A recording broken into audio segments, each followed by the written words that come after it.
aking YouTube channel, Quezon Province Realty TV. Okay, it's me again, Miss Geraldine Villarasa. Okay po, magandang araw po sa inyong lahat. Pasensya na po kayo. Ngayon na lang po ulit ako nakakapag-vlog ng property kasi sobra pong busy ng inyong lingkod.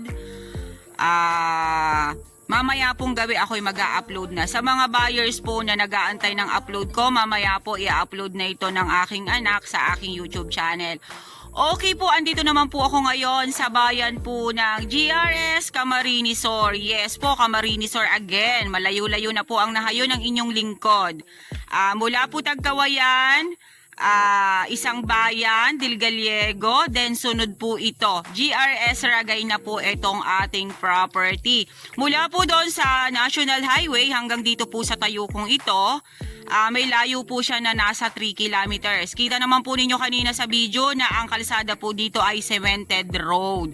Then yung pong property ay 2.9 hectares ang nakalagay po sa titulo niya.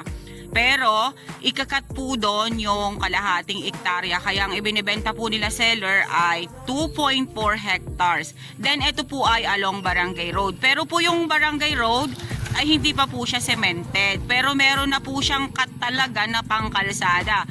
Okay, tara po at papasukin po natin ang 2.4 hectare ng GRS Camarines Sur. Okay po, ito po yung Barangay Road na propose po talaga dito sa property, doon po sa papuntang property. Ayan, medyo po maputik kasi nagiinulan po nitong mga nakaraan dito sa amin. Ayan, papalapit na po tayo ng papalapit sa Naga City, yung ating mga binablog na property.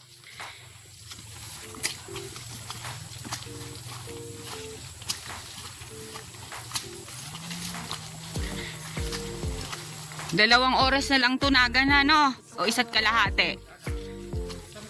Isang oras? O, isang oras at kalahati na lang po, nasa Naga City na tayo.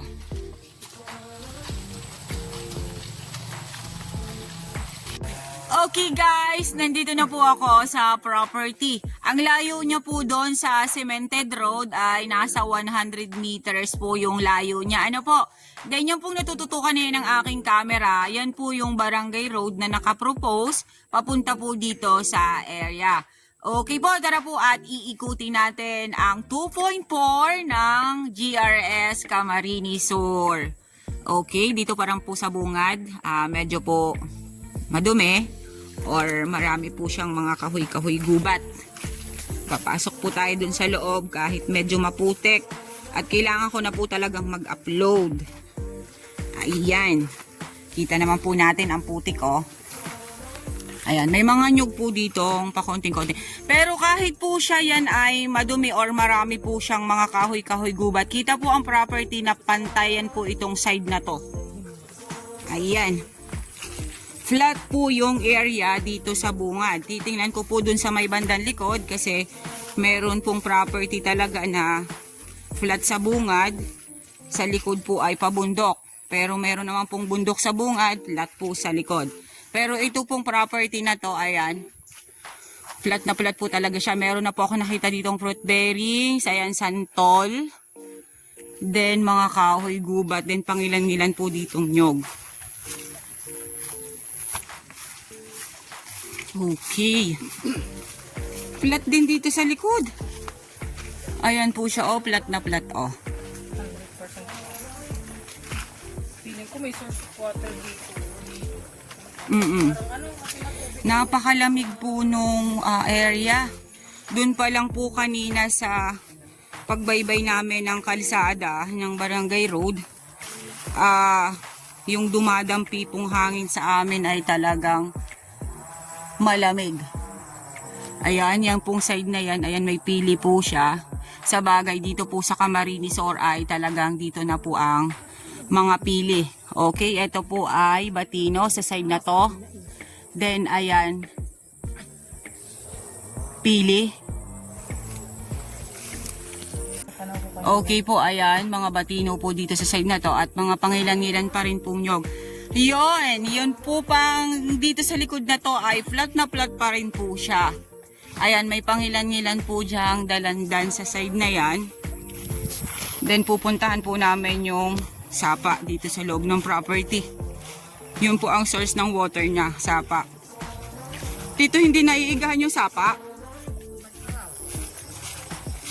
Kalimitan naman po pag yung tirik na tirik talaga ang araw.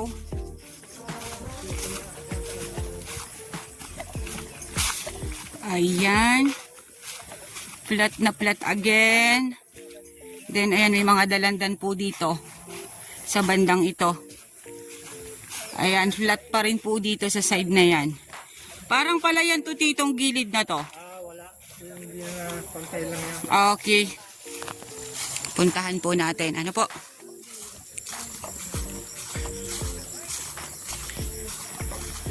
Ayan.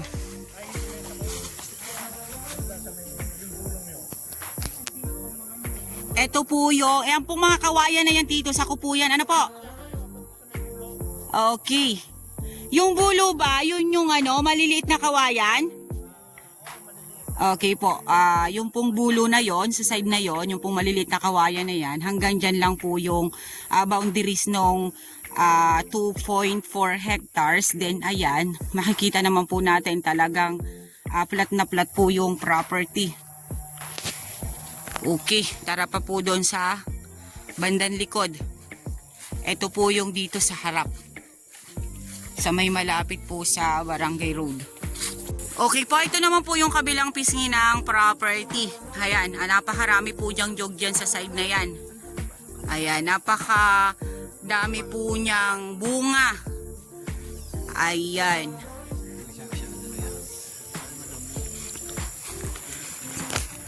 Matagal pa po mapapakinabangan tong mga nyog na to. Kasi hindi pa po talaga siya yung tinatawag na layugan. Opo. Ito yung isapa! Dahan-dahan, Geraldine. Tanga pa naman ikaw. Sabi ko nga, Uy, Diyos ko, lampa po ang inyong lingkod. Kaya pag ganito pong tag-ulan at nagbablog ay talaga pong hinay-hinay lang ng paglalakad. Kasi lampa. Ayan po yung sapa na nandito po mismo sa loob ng property. Ayan po siya. Running water po talaga siya. Careful. At batuhan yan. Ayan. Ang kagandahan po nito, nasa loob po mismo ng property. Ayun, diretso pa po yun dun sa side na yun.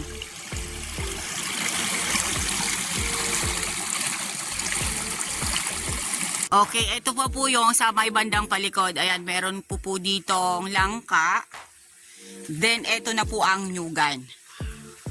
Pakaganda po ng nyugan niya, oh. Maganda yung ano ng nyug niya. kasi may tubig siya minsan. Oo. Kahit bagay yung sa Kahit po ito ay daanan ng tag-init, hindi po talaga maano ang bunga ng nyog kasi nasa gilid po siya ng source of water. Ayan. Basta yung kahoy na hindi nakasama. Ano po bang klase ng kahoy yan dito? Akasya. Yan po akasyang yan, hindi nakasali. Ito lang. Okay, boundaries na po yan sa akasyang yan. Then ayan, papaganyan. Tapos yung nyuga na yan, kasama pa rin po yan sa property.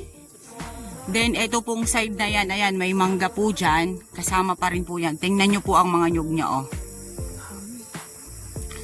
Productive na productive po yung area. Ganda.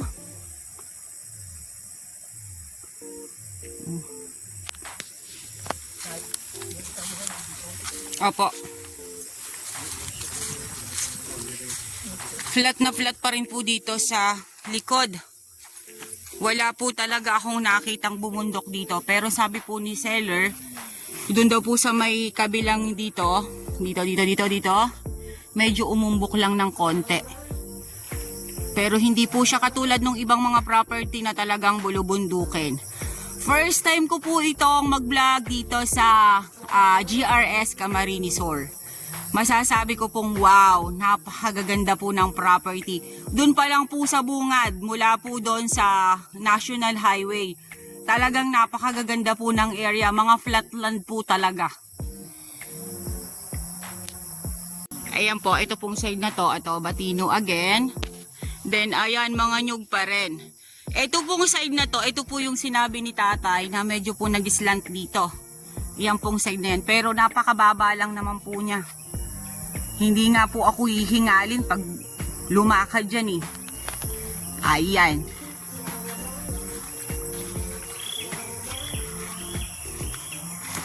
Almost nyug po talaga ang nandito sa area. Okay. Ganda ng pamumunga ng nyug niya, no? Ang lalaki ng ano niya. Alam mo po yung tawag po sa amin dito sa Bicol ay rahog. Yung... Talaga yung puno ng nyug. Tingnan mo, isang yakap. Yung pong tinatawag dito sa amin sa Bicol na rahog, yung isang kumpol na nyog, napakarami po niya. Kaya napakaganda pong investment ng property na to. Productive po talaga siya. Kung sa Kopras lang po ang pag-uusapan, panalong panalo po dito sa area na to. Ayan. Wow talaga.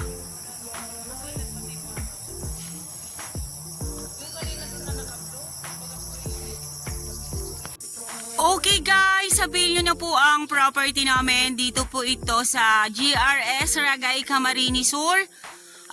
2.4 hectares along Barangay Road. Then yun po, nakita naman po ninyo, almost flatland po yung area. Then ang dami po niyang nyog, may mga fruit bearings din po siya dito sa area. Yun nga lang po, hindi pa po cemented yung kalsada na papasok po dito sa property. Then yun nga pong kinikwento ko sa inyo kanina na ang nasa title po niya is 2.9 hectares. Then ibubukod po ni tata yung kanyang kalahating hektarya kasi yung 2.4 lang po ang ibibenta ng magkakapatid. TCT title po siya, mag-extrajudicial kasi patay na po ang nasa titulo. Ano po? Yun naman po talaga ang proseso pagka ang nasa title po ay patay na. Napakaganda po ng area. Ang source po ng water niya is sapa na running water. Then, napakadami po niyang mga nyog. Okay po, once again po ako po ulit ang inyong site locator, si Miss Geraldine Villarasa. Muli po akong maglalambing. Pa-like and share po ng aking mga vlog and pa-subscribe na rin po ng aking YouTube channel, Quezon Province Realty TV. Okay po, yung about po sa price, ilalagay ko na lang po sa details. Ano po, at mag-uusap pa po kami ng mga seller. Okay po, thank you po for watching!